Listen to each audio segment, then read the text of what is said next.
Hello all. जैसा कि ये क्वेश्चन सामने दिख रहा है स्क्रीन पे, one end of a spring of negligible unstretched length and spring constant के। तो यहाँ पे स्प्रिंग कांस्टेंट हमें गिवन है के, एंड हमें गिवन है कि इसकी जो अनस्ट्रेच्ड लेंथ है वो नेग्लिजिबल है। Then placed at the origin a point particle of mass m। यहाँ पे एक पॉइंट पार्टिकल है जिसका मास m है and carries a positive charge. तो उसमें पॉजिटिव चार्ज q है। Is attached at its other end. एक एंड पे हमारा ये पार्टिकल है जिसका कि चार्ज q है और मास m है, वो अटैच है। Entire system is kept on a smooth horizontal surface. So friction को हम नेग्लेक्ट करेंगे, ये स्मूथ हॉरिजॉन्टल सरफेस है, फ्रिक्शन नेग्लेक्ट हो जाएगा। अब क्या बोल रहा हूँ, कंडीशन क्या है, when a point dipole p, एक डाइपोल है p pointing towards the charge. So इसकी डायरेक्शन गिवन है डाइपोल की कि किस तरफ है, चार्ज की तरफ है। Pointing towards the charge q is fixed at the origin, origin पे फिक्स है। The spring gets stretched to a length l and attains a new equilibrium position. ठीक है, तो वो क्या कह रहा है कि इस डाइपोल के इन्फ्लुएंस में ये जो चार्ज है, चार्ज जो ये स्प्रिंग है जिससे कि हमारे पार्टिकल जिसका मास m और चार्ज q कनेक्ट था, वो क्या होने लग गया, रिपेल होने लग गया। यानी उसने क्या करने, और जो स्प्रिंग थी उसकी फोर्स ऑफ रिपल्शन की वजह से क्या होने लग गया, स्ट्रेच होने लग गया। तो देखो रिपेल क्यों करेगा, क्योंकि डाइपोल की एक अपनी इलेक्ट्रिक फील्ड रही होगी इलेक्ट्रिक फील्ड, उसकी वजह से क्या क्या होगा, ये चार्ज उस तरफ मूव किया होगा। ठीक है, स्ट्रेच टू अ लेंथ है, और किस लेंथ तक स्ट्रेच किया, ऐसे देखा है कि जो उसकी फ्रीक्वेंसी है वो क्या आई है, 1/डेल्टा√k/m। तो हमें डेल्टा की वैल्यू निकालनी, न्यूमेरिकल वैल्यू निकालनी है। तो सबसे पहले कुछ फॉर्मूला यहाँ पे देख लेते हैं। फ्रीक्वेंसी का फॉर्मूला क्या होता है, किसी भी स्प्रिंग मास से पॉइंट डाइपोल है, पॉइंट डाइपोल का मतलब बहुत छोटा डाइपोल है ना। तो हम यहाँ पे अगर हमने डाइपोल की डेरिवेशन की है तो हमने एक एजम्पशन ऑलरेडी माना था कि अगर बहुत छोटा डाइपोल है तो उसके जो बीच की जो लेंथ होती है ना, डाइपोल का जो लेंथ होता है अपने आप में, उसको हम नेग्लेक्ट कर देते हैं, है ना। तो यहाँ पे क्या रहा होगा, एक बहुत छोटा डाइपोल, और यहाँ पे देखो डायरेक्शन गिवन है डाइपोल की, डायरेक्शन का कहाँ से कहाँ तक होती है, नेगेटिव टू पॉजिटिव होती है। तो हम नेग्लेक्ट करने वाले हैं, तो उसको हम यहाँ पे कंसिडर नहीं करेंगे, क्योंकि यहाँ पे क्वेश्चन में गिवन है पॉइंट डाइपोल। ठीक है, तो यहाँ पे इस इलेक्ट्रिक फील्ड की वजह से किसका काम करेगा, एक स्प्रिंग फोर्स का काम करेगा, क्योंकि ये फोर्स क्या कर रही है, इस मास को डिस्प्लेस कर रही है। तो यहाँ पे इक्विलिब्रियम कंडीशन में क्या हो जाएगा कि जो स्प्रिंग फोर्स होगा वो यहाँ पे क्या करेगा, स्प्रिंग फोर्स और जो हमारा इलेक्ट्रिक फील्ड की वजह से जो फोर्स है वो क्या हो जाएगा, इक्वल हो जाएगा, क्योंकि यहाँ पे गिवन है इक्विलिब्रियम पोजीशन में। ठीक है, तो चलो शुरू करते हैं इसे। तो electric field due to a dipole silent not to p, sorry capital p आएगा यहाँ पे, टू पी, यहाँ पे पी दिया 2p upon r, r cube मतलब एल क्यूब जो लेंथ होती है। तो ये फॉर्मूला बुक्स में गिवन रहता है आर क्यूब, यहाँ पे आएगा एल क्यूब। ओके, सो ये इलेक्ट्रिक फील्ड होता है शॉर्ट डाइपोल की वजह से, ये मैंने लिख दिया। अब मुझे मालूम है कि ये इलेक्ट्रिक फील्ड है, then force on a charge particle, force on a charge particle, force on लिख देता हूँ मैं क्यू। तो एफ इज इक्वल टू क्या हो जाएगा, क्यू इंटू ई, है ना। तो ई की वैल्यू यहाँ से यहाँ पे पुट कर देते हैं, तो क्या आ जाएगा, फोर्सेस क्यू यानी जो चार्ज का मैग्नीट्यूड है इनटू ये आ जाएगा 1/4 epsilon not 2p upon L cube, ये हो गया। नाउ अब ये क्या बोल रहा है कि इक्विलिब्रियम की कंडीशन है। सो इन इक्विलिब्रियम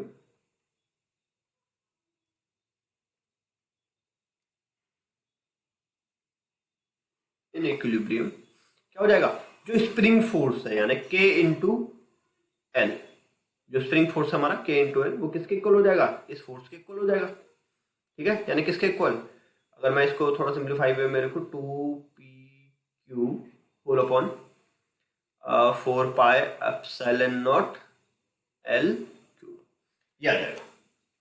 ओके, ठीक है, तो ये k इंटू एल के इक्वल आ गया। इसको हम इक्वेशन 1 मान लेते हैं, शायद आगे काम आ जाए एक्सप्रेशन। ठीक है, अब यहाँ पे देखिए, देन अब यहाँ पे क्या है, नेक्स्ट कंडीशन क्या है कि हमने उसको बहुत छोटी सी लेंथ डेल्टा एल से उसको क्या किया है, डिस्प्लेस किया है उसकी इक्विलिब्रियम पोजीशन से। यानी पहले वो एल लेंथ पे इक्विलिब्रियम अटेन कर चुका था, अब एल से हमने उसको हल्का सा डिस्प्लेस किया, मान लो यहाँ तक ले गए चार्ज को, ये देखो, ठीक है। तो ये हो गया डेल्टा एल, ठीक है, यहाँ तक हमने इसको डिस्प्लेस किया। अब इस डिस्प्लेसमेंट की वजह से क्या हो जाएगा कि ये क्या करेगा, अब स्प्रिंग फोर्स क्या करेगा, इसको खींचना जाएगा अपनी तरफ, ठीक है, और उसकी वजह से क्या होगा, ये एसएचएम एग्जीक्यूट करना शुरू कर देगा। तो चलो करते हैं उस कंडीशन को भी।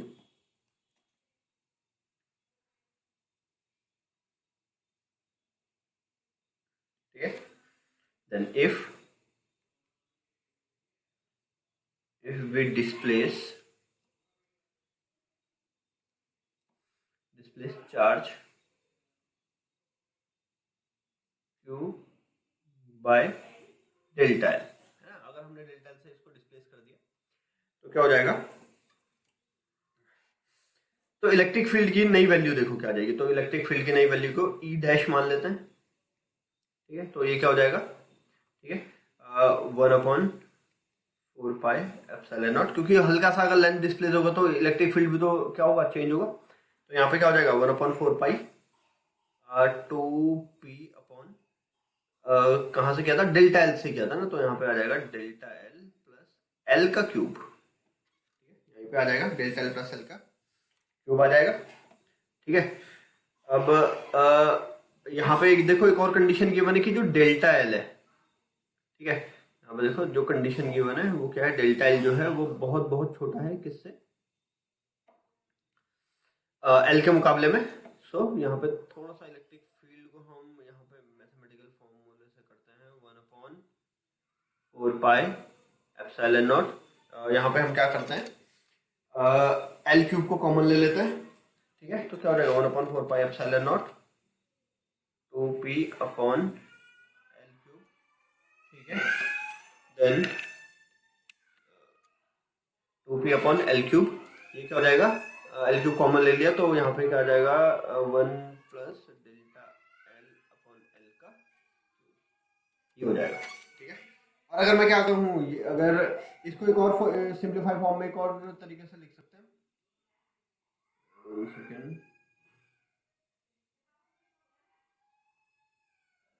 इसको सिंप्लीफाई फॉर्म में एक और तरीके से लिख सकते हैं, इस पूरी टर्म को ऊपर की तरफ ले जाते हैं, ठीक है। तो इसको हम क्या लिख सकते हैं, E dash equal to this is E dash equal to 1/4 pi epsilon not 2p whole upon L cube, यहाँ पे आ गया, और into 1 plus delta L by L की power -3, delta L by L की पावर -3, ओके, ये हो गया। अब यहाँ पे देखो ये जो वैल्यू, इसको अब बाइनोमियल थ्योरम अगर याद होगा, हमने जब फिजिक्स शुरू करते हैं 11th क्लास की, तो एक मैथमेटिकल टूल में बाइनोमियल थ्योरम पढ़ते हैं। तो यहाँ पे अगर डेल्टा एल बहुत छोटा है, delta L is very very less than L, तो यहाँ पे क्या हो सकता है कि -3 जो नेगेटिव कोफिशिएंट है वो आगे आ सकता है, ठीक है। तो हम उसी का यूज करते हैं, तो e dash equal to 1/4 pi epsilon not 2p upon L cube, तो यहाँ पे क्या आ जाएगा, 1 minus 3 delta L by l, ठीक है। तो हम यहाँ पे ये लिख सकते हैं, तो यहाँ पे आ गई नई इलेक्ट्रिक फील्ड हमारी आ गई। अब न्यू इलेक्ट्रिक फील्ड अगर ये है तो इसके एसोसिएटेड फोर्स क्या हो जाएगी, तो यहाँ पे देख लेते हैं फोर्स क्या हो जाएगी,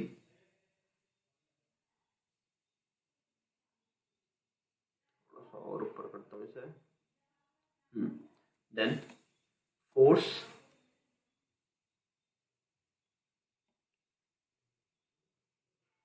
ऑन चार्ज Q इज, तो इसको भी F डैश मान लेते हैं, तो F डैश क्या हो जाएगा, Q इंटू ई डैश, यहाँ पे क्या हो जाएगा हमारा, तो F डैश की वैल्यू क्या आ जाएगी, तो Q से मल्टीप्लाई कर दिया हमने upon 4 pi epsilon not into l cube और 1 minus 3 into delta L by L, okay. अब यहाँ पे देखो, यहाँ पे अब इक्विलिब्रियम ऑफ फोर्स लगाते हैं, तो यहाँ पे देखो, यहाँ पे डायग्राम में ले जाता हूँ ऊपर, यहाँ देखो, ये देखो, ये डायग्राम है। अब ये डिस्प्लेस करने की वजह से इस तरफ क्या लग रहा होगा इस चार्ट पे, स्प्रिंग फोर्स लग रहा होगा। एफएस मान लेते हैं इसे स्प्रिंग फोर्स को, है ना। स्प्रिंग फोर्स क्या होता है, के इंटू जो भी डिस्प्लेसमेंट होता है, ठीक है। तो हम यही वाला अब क्या मान लेंगे कि नेट फोर्स क्या लग रहा होगा, कि जो इलेक्ट्रिक फील्ड की वजह से जो फोर्स है वो, ठीक है, और स्प्रिंग फोर्स है उसका डिफरेंस, ठीक है। ये समझ में आ रहा है, क्योंकि स्प्रिंग फोर्स इलेक्ट्रिक फील्ड तो अगर यहाँ पे देखो चार्ज पार्टिकल की अगर पोजीशन चेंज हो रही है, डेल्टा एल अगर डिस्प्लेस हो रहा है, तो जो नई इलेक्ट्रिक फील्ड है वो भी तो इसी तरफ लग रही होगी, और हमें मालूम है कि जो फोर्स होगा वो भी तो इलेक्ट्रिक फील्ड की डायरेक्शन में ही लगेगा। लेकिन जो डिस्प्लेसमेंट की वजह से, ठीक है, डिस्प्लेसमेंट की वजह से जो फोर्स है वो हमेशा कहाँ लगेगा, टुवर्ड्स द मीन पोजीशन। तो मीन पोजीशन यानी मतलब इलेक्ट्रिक फील्ड की जो पोजीशन है और स्प्रिंग फोर्स है वो क्या रहेगी, अपोजिट डायरेक्शन में रहेगी इस पर्टिकुलर कंडीशन के लिए। तो यहाँ पे देखो, यहाँ पे लगा लेते हैं, तो नेट फोर्स देख लेते हैं। अब देखो क्या होगा,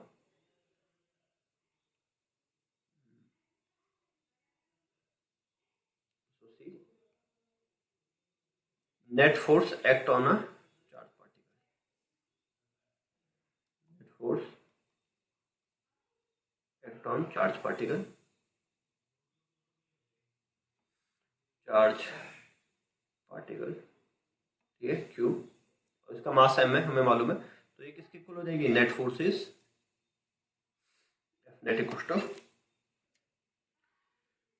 ये वाला फोर्स यानी इलेक्ट्रिक फील्ड वाला force f dash minus f s मान लेते हैं स्प्रिंग फोर्स को, ठीक है, इसको हम एफ एस मान लेते हैं। F S is a spring force, तो यहाँ पे क्या हो जाएगा, एफ डैश इज दिस, तो ये क्या हो जाएगा 2p whole upon 4 pi epsilon not into l cube, उसके बाद 1 minus 3 delta l upon l and minus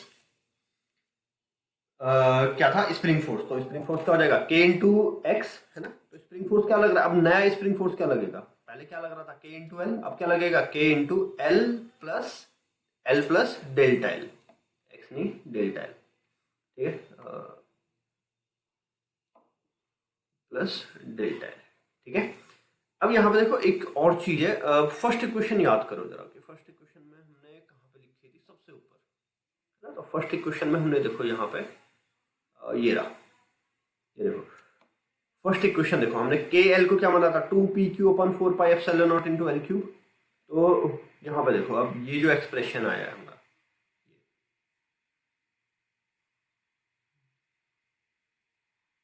ये देखो यहाँ पे हमारा नेट फोर्स का जो एक्सप्रेशन आया है, ये इसको मैं के एल लिख सकता हूँ, है कि नहीं है। तो यहाँ पे हम लिख देते हैं इसको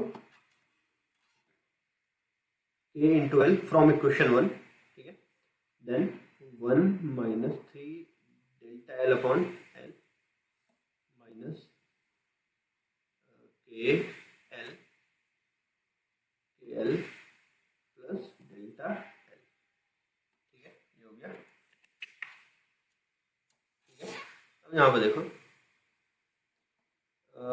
के एल, इसको अंदर मल्टीप्लाई कर देते हैं, के एल माइनस 3 के, सॉरी डेल्टा लिख दिया मैंने, के एल होगा, के into L into delta l upon L, वैसे एल से एल कट जाएगा, माइनस के एल माइनस के डेल्टा एल, ठीक है। तो के एल से के एल कैंसिल आउट हो गया, एल से एल कैंसिल आउट हो गया, देन हमारे पास क्या बचा, माइनस 3 के डेल्टा एल माइनस के डेल्टा एल, ठीक है। तो यहाँ पे हमारा क्या बन जाएगा, माइनस 4 के डेल्टा एल, ठीक है। तो जो नेट फोर्स हमारी आई है वो क्या आई है, माइनस 4 के डेल्टा एल।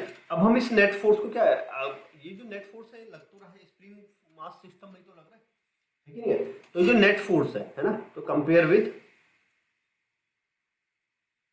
इसको हम कंपेयर करते हैं, जो नेट फोर्स है एफ नेट है, ठीक है, compare with f net equal to k into x, यानी जो डिफ्लेक्शन होता है माइनस के एक्स, ठीक है। तो हम यहाँ पे कंपेयर करते हैं, तो यहाँ पे के की वैल्यू क्या आ रही है ना, के की वैल्यू आ रही है, के ई मान लेते हैं, के इक्विवेलेंट है ना, के ई मान लेते हैं, तो के ई इज माइनस 4 के, और x यहाँ पे क्या हो जाएगा, x इज डेल्टा एल। ठीक है, अब यहाँ पे हमें मालूम है कि मैंने ऊपर लिखा था frequency of a spring mass system is, frequency of a spring mass system is 1/2 pi under root k, यानी इक्विवेलेंट जो स्प्रिंग कांस्टेंट है, equivalent spring constant upon m। तो यहाँ पे इक्विवेलेंट स्प्रिंग कांस्टेंट क्या है, 4k, यहाँ पे वैल्यू पुट कर देते हैं, तो यहाँ पे f equal to 1/2 pi under root K E minus 4k whole upon m। 4 -4 के आ गया, मैंने यहाँ पे -4 के लिख दिया गलती से, माइनस नहीं, यहाँ पे कंपेयर कर रहे हैं तो माइनस माइनस तो कट जाएगा। ठीक है, हाँ, तो 4 यहाँ पे आ जाएगा, 4 बाहर आ गया, तो यहाँ पे वैसे रूट के अंदर खैर माइनस तो आता नहीं, तो यहाँ पे देखो 2/2 pi under root K upon m, तो 2 से 2 कट गया, सो फ्रीक्वेंसी वुड बी 1/पाई under root K upon m। तो यहाँ पे हमने क्वेश्चन में क्या गिवन था कि जो फ्रीक्वेंसी है उसकी वो क्या थी, डेल्टा ना, 1/डेल्टा रूट के अपॉन m, है ना। तो वहां यहाँ से कंपेयर करेंगे तो डेल्टा की वैल्यू क्या हो जाएगी, pi. So this would be a answer. Okay, यहाँ पे हमारा आंसर आ गया। So hope this will help you. So this is the answer of your question. So I think now we will, okay, now this video ends here. Thank you very much.